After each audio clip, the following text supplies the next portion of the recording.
Yes, weirdest and most wonderful night ever. I was raised in a pretty non-touching family, and after Scout summer camp, a buddy of mine on camp staff invited me to spend a week at his family's house out in the country. I was a 4 to 5 hour drive from home, so it made sense to hang out there a little longer.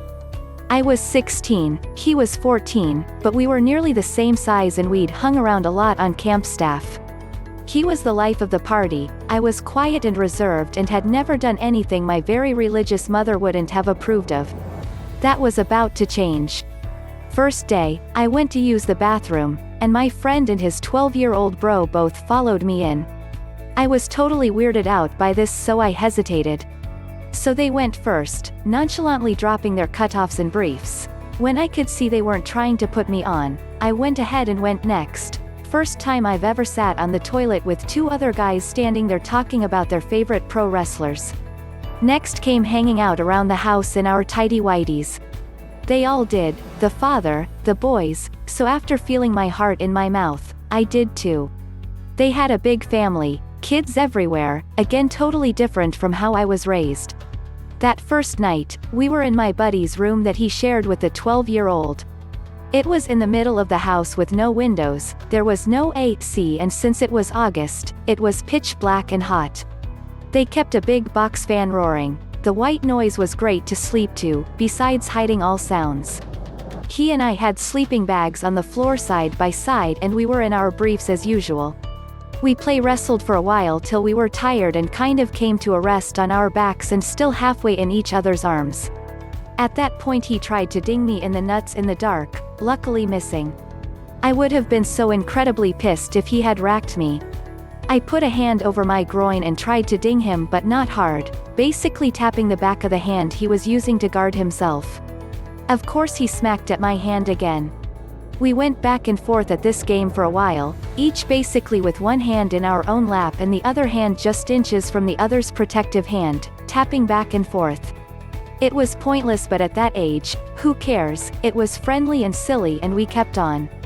Then, I went to tap his hand again, and he had moved it. I could feel in the dark that he had an erection and my hand had just gone against it. It was one of those brief moments of total dislocation. I never had anyone do anything like that, but there was no time to think. He slid his hand right down my shorts, and of course I had a boner in about 1/10 of a second, so the decision was made for me. I just let him take the lead and I followed. Soon he straddled me with his hips over my face and lowered himself into a 69 position, even I knew what that was but had of course never done it. I started working on him, and he reciprocated for about a second then stopped and just let me continue. Don't guess I cared, every moment was new for me. After a bit of that, he rolled me on my stomach and got on top and tried to insert himself in me, but it wouldn't go in. So he disappeared for a minute and came back with a bottle of baby oil. Now it went in, and didn't hurt at all. I didn't know it was supposed to, maybe that helped, plus he was not a big guy. My buddy was pretty dominant and cocky for his age, and I was neither. So every night that week when the lights were out, he made sure to have the baby oil in the room and we played around a lot, always him in charge.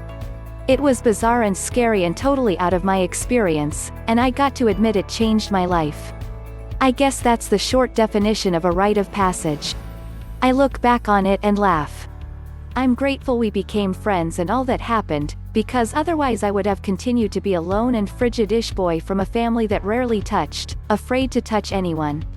He broke the ice for me and I'll always be glad it happened. I had similar things happen after that, especially now that I knew the signs that the other guy was interested, and now I knew what was going on.